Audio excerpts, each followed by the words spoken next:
Un café et inspire. Un café et inspire.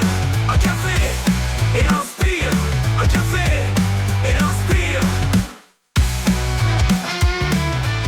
Et bonjour à tous et bienvenue dans Café Spire, la super émission douce comme un café et violente comme une spire. Je suis avec Mido. Oh, la Spire. Bonsoir à tous, bonsoir Kay. Bonsoir, comment tu vas? Mais ça va super, très content de cette première édition de notre Café Spire avec pas mal d'infos qui ont remué cette semaine-là. Ouais, c'est clair. WWE. C'est clair, il se passe plein de trucs. Quelle bonne semaine pour commencer un podcast sur le catch. Donc du coup, oui, pourquoi on fait ce podcast? Tout simplement parce que j'ai pas trouvé moi de podcast qui me convient et qui convient surtout à ma capacité de concentration qui s'arrête à une vingtaine de minutes. Il y a beaucoup de choses qui existent pourtant sur le catch, mais voilà, j'avais envie de faire un podcast qui nous ressemble, puis tous les deux on adore parler. Donc let's go quoi. Avec plaisir, j'ai rien à rajouter à part le fait que notre but c'est vraiment de faire des points sur les situations, sur les différentes, surtout la WWE et pourquoi pas parler de temps en temps comme ce week-end qui s'est tenu à la AAA. Un PLE, donc pourquoi pas en fait faire des états des lieux du monde du catch dont c'est notre passion. Ouais, exactement. Et puis nous, on est deux potes qui partageons cette passion. Le catch, vous le savez, si vous kiffez le catch ou si vous nous découvrez que vous ne kiffez pas le catch, ce qui serait très étonnant. Mais voilà, c'est vraiment un domaine de nerds un peu, un domaine de passionnés. De niche. Voilà, exactement. Et donc, c'est vraiment un sujet qui pousse à discuter, à partager plein de trucs et tout.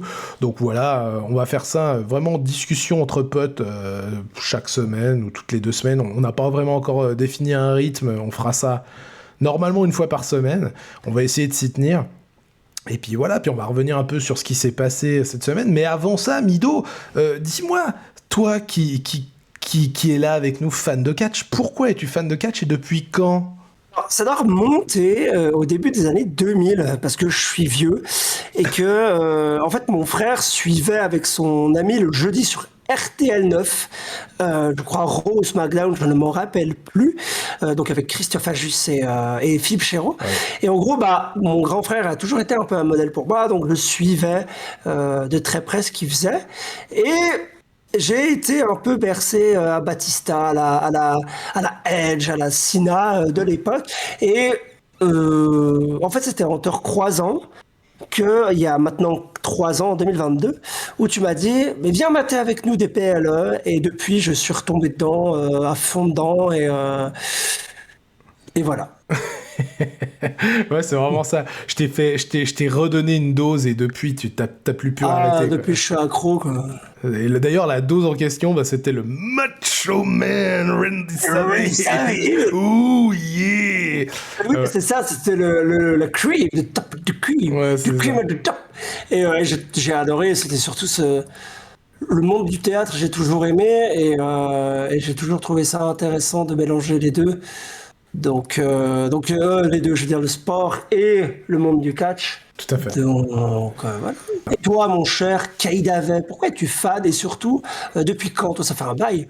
Ouais, ça fait un bail que je suis fan de catch. En vrai, je regarde quotidiennement plutôt hebdomadairement depuis maintenant gentiment 10 ans puisque j'ai recommencé en 2015. C'était encore une bonne période pour regarder le catch, il y avait plein de choses qui se passaient.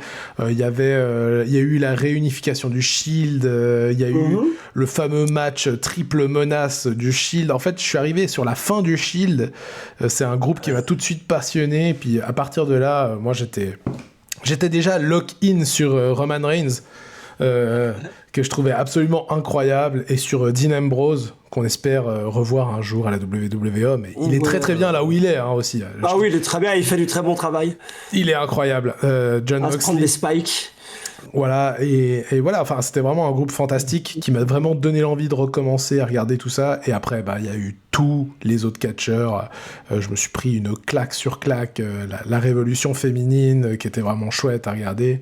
Puis là, vraiment, ces dernières années, avec Triple H, il se passe des jolies choses, puis il se passe aussi des choses un peu moins bien.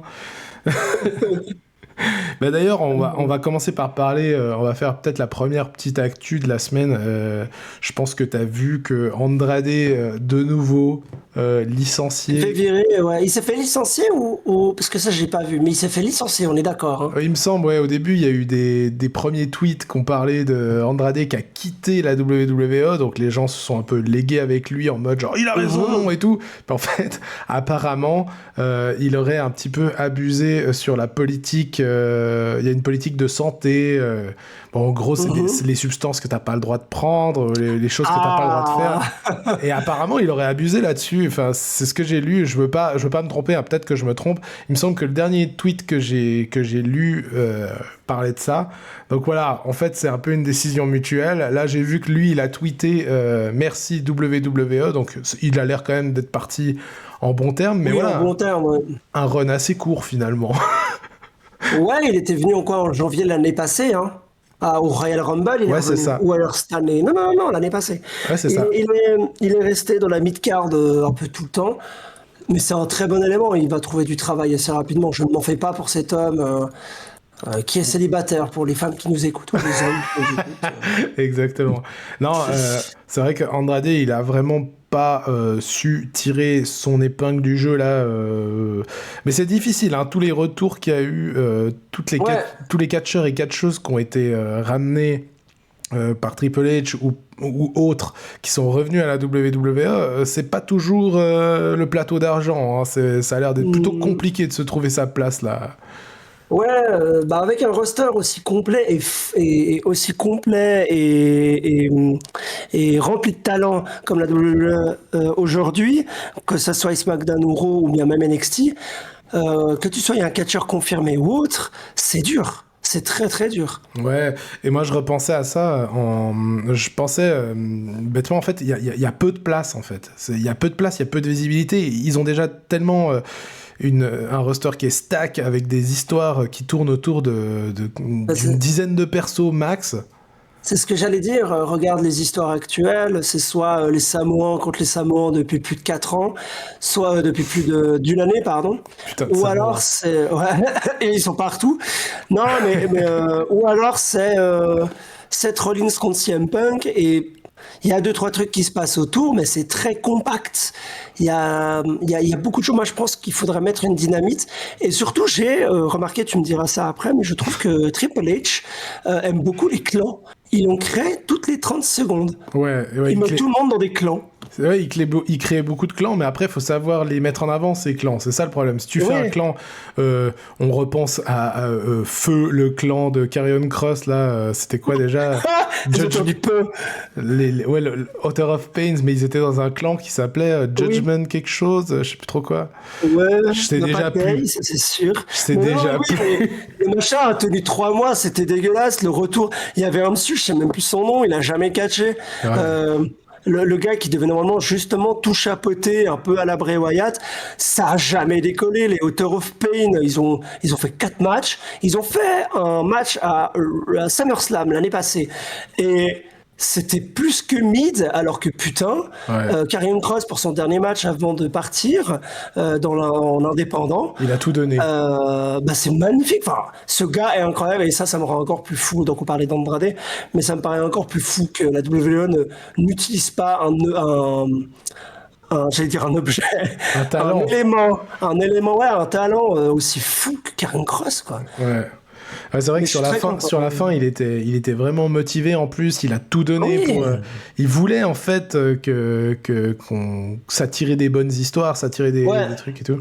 Tandis qu'Andrade, contrairement à lui, franchement, bah, j'ai Au un niveau petit peu. cash, ça va. Oui, non, le catch est excellent. C'est pas une question de catch, mais je te parle vraiment de niveau du booking et des storylines. Il s'est Ouais, ouais. il s'est un petit peu fondu dans la masse. On l'a vu. Mhm.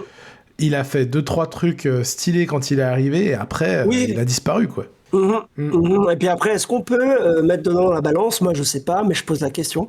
Est-ce qu'on peut mettre le divorce de Charlotte Flair et d'Andrade dedans, dans le sens où quand tu subis un divorce, tu subis quand même un divorce, même si t'aimes plus la personne. Il y a quand même un truc émotionnel où tu... Ouais, je sais pas trop. Parce que quand il est revenu, ils étaient déjà séparés, je crois. Hein. C'était déjà acté le divorce, il me semble. Non. Ah ouais, c'est arrivé en cours de Ouais. route. Ouais, Ouais, c'est arrivé peut-être qu'il y a un peu de quelque ça. part. Ouais, peut-être qu'il y a un peu de ça. Je sais pas. Ah, et puis en parlant de news qui font pas trop sourire, j'ai lu, alors un peu en diagonale, faudrait que je relise mieux, mais Rey Mysterio serait comme Kevin Owens, peut-être dans l'incapacité de recatcher, Oh merde. dû à ses dernières blessures. Bah, en même temps, il a quoi? Il a cinquantaine, 49, 48, 49 ans. Ouais, ouais. Donc Ça voilà, pue, ça. mais ouais, ça pue, mais en même temps, bon, il a eu une carrière, quoi. Alors que Kevin Owens, il a encore beaucoup de choses à accomplir qu'on n'a pas vu depuis longtemps. J'espère sincèrement qu'il va, mais le Québécois, je ne sais Ouais. pas faire l'accent québécois. Mais en tout cas, ouais, c'est vrai que franchement, il y a peu de place. Moi, je pensais là aussi pendant qu'on était en train de parler, je me suis dit, tu vois, Roxane Perez, elle avait été appelée dans le roster principal. Je suis désolé, Vraiment, je suis vraiment désolé. C'est pas beau ce que je vais dire, mais en vrai, si Liv Morgan, elle s'était pas blessée. Je suis pas sûr que Roxane Perez elle aurait la place qu'elle a aujourd'hui parce qu'en fait en vrai elle a littéralement pris sa place un petit peu dans les storylines et ça va être cool pour quand Liv Morgan pourra revenir, mais en vrai si c'était pas passé ça, je sais pas si elle aurait pu se faire une place aussi facilement. Les gens se seraient un petit peu lassés du côté genre vas-y on fait encore c'est ce la qu'on même disait. histoire, ouais. Bah, c'est ce qu'on disait avant, et puis moi, j'en peux plus des histoires de cul de Dominique.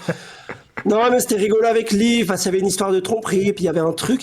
C'est vrai que les histoires de tromperie c'est vachement drôle. Non, mais c'est pas ce que je voulais dire, trou de balle. En fait, ce que je voulais dire, c'est que oui, effectivement, c'était intéressant la première fois. Il allait vers Liv et tout. Et quand j'ai vu qu'il allait de nouveau, ça allait se repasser avec Roxane Perez, j'étais là. Oh, et maintenant, j'ai l'impression que toute cette histoire, elle est en méga pause pour attendre Liv Morgan qui s'était malheureusement luxé l'épaule. Ouais, c'est sûr. Et on se fait chier. Je suis désolé, le Judgment Day, c'est 5 ou 6 connards. On embrasse Carlito qui s'est aussi fait virer comme un sac. Mais en même temps, lui, il a vraiment servi à que dalle. Ouais, à Et, part, il bouffait des pommes et il Non, mais faisait, voilà, et il faisait des super. punchlines comiques. Oui, puis il draguait Raquel Raquel. Rodriguez. Super, on l'embrasse. Allez, casse-toi. Bah, en gros, c'est en pause, on se fait chier, il se passe un petit truc, machin. Liv Morgan, qu'on a vu aussi, qui avait l'air d'aller mieux, qu'on a vu à l'annonce de WrestleMania 43, mais ça, on en parlera plus tard. Donc, oui, c'est super, mais il y a un moment où les histoires, il faut qu'ils bougent. Et oui, je suis d'accord avec toi, si Liv Morgan ne serait pas blessée, malheureusement, Roxane Perez, elle aurait servi d'épouvantail. Ouais, ouais, ouais. Donc voilà. Ou alors à SummerSlam, la storyline aurait pris fin, mais là ça tire en longueur, enfin on n'en peut plus. Et Ouais. puis, Et c'est un petit peu le problème en ce moment, je trouve. C'est vraiment que la plupart des histoires tirent en longueur là depuis 2 ans. ouais. C'est terrible. On avait avant des trucs qui tournaient sur des anciennes storylines qui dataient encore de avant Triple H. Mais depuis que Ouais. Triple H a repris, alors le catch dans le ring c'est beaucoup plus sympa à regarder, mais alors au niveau des storylines, la plupart du temps on se fait chier. Hein. Ça tire Ouais. beaucoup trop en longueur. Il est sur des projets qui durent 2 à 3 ans et franchement. Voilà quoi. Enfin, moi, je dis pas qu'il faut changer de storyline tous les mois, mais franchement, une bonne storyline pour moi, 2-3 mois, c'est déjà bien. Tu vois, genre après tu passes à autre chose, tu fais une nouvelle histoire. Oui, ou alors tu fais un truc de, bah, par exemple, moi ça me rappelle Edge et comment ça s'appelle Kane, où il y a eu, c'était vraiment genre 3, 4 mois, voire 5 mois de storyline, mais il se passait des trucs à côté. Ouais. Kane, il avait des trucs, il faisait d'autres choses, Edge avait d'autres matchs, avait d'autres problèmes, mais enfin, il y a un tout. Ouais. Et je trouvais ça dommage je trouve ça dommage aujourd'hui, c'est quand on prend par exemple bah, on va reprendre le truc du Judgment Day, il se passe ça, fini. Ouais, c'est ça. À part comment il s'appelle, Finn Balor, qui est juste à mes yeux au top de sa carrière, mais ça c'est très personnel. Enfin, Euh, disons que au top de sa carrière, peut-être pas. Enfin, le mec est incroyable. Mais Bah, là, justement, par rapport aux storylines dans lesquelles il est, Oui, non, mais- le mec catch jamais. Ah, si, alors oui, alors à la WWE, peut-être pas, mais alors, et je te remercie, bien sûr, de me faire le pont avec ça, mais à World Collide, donc le PLA de la triple A, pardon, Mélangé. Dominic Mysterio est devenu double champion. Ouais. En fait, il catch à mort et il catch trop bien et le feeling avec la triple A, donc le catch mexicain, le lucha libre, c'est exceptionnel. Le gars se métamorphose, c'est génialissime. Déjà, il parle un peu espagnol, donc en fait, il se fout de la gueule des catcheurs en face de lui. Et c'est magnifique. Il a aussi une petite poupée comme Iguana, il a une poupée démon, donc Finn Balor le démon. Ah oui, j'ai vu cette C'est image. génial, tout est fou, tout est... Ouais, j'ai vu ça. Et puisqu'on est sur les histoires de roster et tout, on va enchaîner avec le roster qui s'est regrossi de deux noms intéressants. Un qui a l'air d'être plus dirigé vers Monday Night Raw et un qui a l'air d'être plus dirigé vers SmackDown, encore que il se dirige où il veut. C'est bien sûr... Et l'autre nom, bien sûr, c'est AJ Lee, la chérie de CM Punk. CM Punk. La leaduse de tout un mouvement qui faisait partie intégrante de l'évolution des femmes à la WWE. C'est vrai? Ok. Ouais, bien sûr. Et Jay Lee, c'est un peu la première qui a ouvert sa gueule. Enfin, c'est pas vrai ce que je dis. Il y en a plein qui ont ouvert leur gueule. Mais disons que elle avait la plateforme qu'il fallait à cette époque-là pour se faire entendre, pour dire que vraiment le catch féminin, il a besoin d'être plus représenté. Et c'est entre autres grâce à elle qu'après, il y a eu des noms de NXT qui ont pu arriver comme Paige, comme Bayley, Becky Lynch, Charlotte, et combiner tout ça ensemble, ça a fait un petit peu cette révolution qui a culminé, je crois que c'était entre 2016 et 2019. Mais je voulais qu'on revienne sur Brock Lesnar parce que c'est un petit peu le nom problématique en ce moment. Alors on va pas trop se lancer dans des polémiques parce que déjà c'est notre premier épisode. Et puis surtout c'est pas notre travail quoi. C'est pas notre travail du tout. On peut donner un avis mais tu penses quoi du coup toi, Mido, de ce retour de Brock Lesnar? Pourquoi? Juste pourquoi? Parce que moi je vais vous dire, moi j'ai un gros souci avec les gros noms qui viennent puis qui servent à rien. Donc Brock Lesnar faire son retour. Désolé, je vais spoil pour ceux qui n'ont pas vu. Je vais spoil donc la fin du match John Cena Cody Rhodes de SummerSlam. Donc en gros, à la fin, donc Cody gagne, Cena fait un peu un au revoir et le The Beast débarque et fait un F5 à John Cena et part. Ce qu'il a toujours fait quand il fait des retours, il vient, il casse la gueule, il repart et on le voit pas pendant 1 mois, 2 mois. Ouais, exactement. Pourquoi j'ai un problème avec le retour de Lesnar et on peut même le mettre à... Pourquoi j'ai un problème avec le retour de Roman Reigns pareil? Tous ces gros noms qui ont prouvé qu'ils étaient capables d'un truc de malade. Lesnar, on parle quand même d'un très bon catcheur et je parle vraiment du catcheur. Ouais. Qui est vraiment très bon, qui a fait des matchs contre un catcheur, un autre catcheur qui a pris sa retraite cette année, qui est vraiment un très bon. Mais pourquoi on rappelle ces gens? Ils ont fini. Ça sert à rien. Les matchs sont chiants. Moi, je me rappelle de Umos face à Lesnar à WrestleMania. Pourquoi on rappelle ces gens alors qu'il y a plein d'autres gens sur le banc qui attendent leur heure de gloire? On parlait d'NXT avant, ou de Roxanne Perez, ou même de Zoe Stark, mais je crois qu'elle s'est fait virer. Pourquoi en fait on n'avance pas ces jeunes ces jeunes talents qui ont des preuves à faire et qu'on rappelle des gens qui catchent comme des merdes, qui sont des merdes. Enfin voilà, ouais. Moi j'accueille ça vraiment mid et puis là voilà, Cena Lesnar, j'arrive pas à dire WrestlePalooza. Et voilà, super, on aura un match plus que moyen avec un mec qui parle tout le temps puis un mec qui fait 2 prises quoi. Puis voilà. Non, mais moi je suis vénère, moi je suis en colère. Il est en colère, je vois ça. Pour parler un peu de Lesnar, on peut pas omettre bien sûr aussi tout ce qu'il y a autour de ce mec. C'est quand même un nom. Quand même qu'on le dise. Oui. C'est quand même un nom qui pose problème actuellement. Qui a été cité quand même dans un procès quoi. D'autant plus pourquoi faire revenir ce mec alors que je veux dire John Cena c'est une carrière absolument folle, c'est des noms absolument fous. N'importe lequel de ces noms pourrait venir demander un match face à Cena, mais non, on a décidé de prendre Lesnar alors qu'ils ont eu un nombre de clashs. Je pense connaître un nom, mais je le dirai pas ici.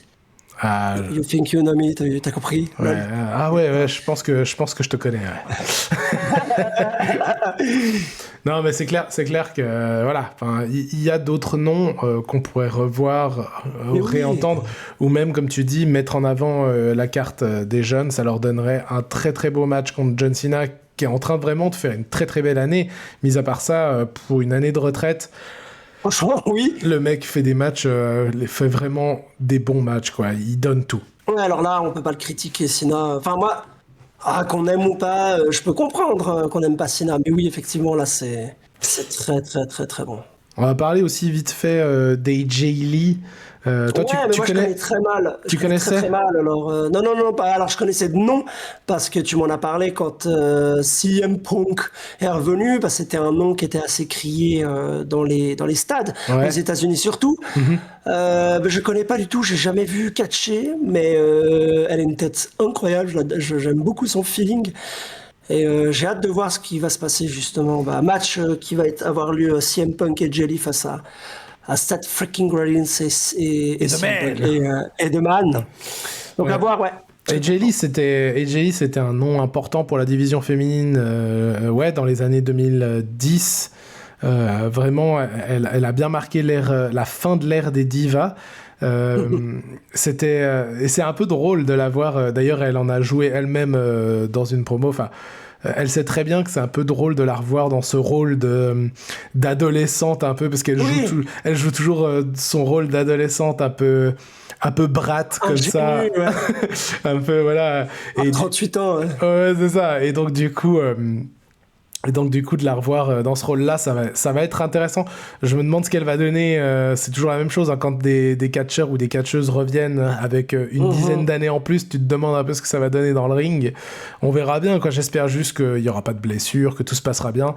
Et puis je pense qu'ils peuvent quand même nous sortir un très très beau match. De l'autre côté, il y a quand même Seth Rollins et The Man. Ouais, et CM Punk, quoi. Et CM Punk, ouais. CM Punk qui nous a lâché quand même plusieurs masterclass depuis qu'il est revenu à la WWE. Ouais, j'allais dire ça. Et face à Drew, non, exceptionnel. Moi, j'ai. Ouais, le Bad Blood. Le Bad Blood, je m'en souviendrai toute ma vie. Oh putain. Il était bien. Ah, il était beau. Ouais. Il était Comparé, très. ça avait bien reversé la tendance, ce Bad Blood, comparé à ce strap match de merde qu'ils avaient fait à Berlin, si je me trompe pas. Ouais, qui était Qui était vraiment mauvais. très Mais Berlin, mid. j'ai pas aimé. Mais... Il y a l'annonce, qui pour moi m'a vraiment abattu et je le clame haut et fort ici. Je ne regarderai pas WrestleMania 43. Il est hors de question que je regarde en Arabie Saoudite le WrestleMania 43. Mais bravo à eux, ils ont eu 250 millions pour faire WrestleMania là-bas. Super, bravo. Non, mais c'est vrai que ce WrestleMania 43 en Arabie Saoudite, bon bah. C'est aussi un sujet à beaucoup de polémiques, forcément parce que l'Arabie Saoudite, au niveau des droits des femmes, des droits de l'homme de manière générale, c'est encore un petit peu compliqué. C'est un petit peu le droit de l'argent qui fait loi là-bas. Et en fait, ça nous fait tous aussi mal en Europe, je dirais. Je pense que ça nous fait particulièrement mal puisqu'on vient d'avoir un Clash in Paris qui était absolument dantesque. Ah, magnifique, magnifique. Et des PLE comme ça qui viennent en Europe et qui ont vraiment une très belle réverbération sur le monde.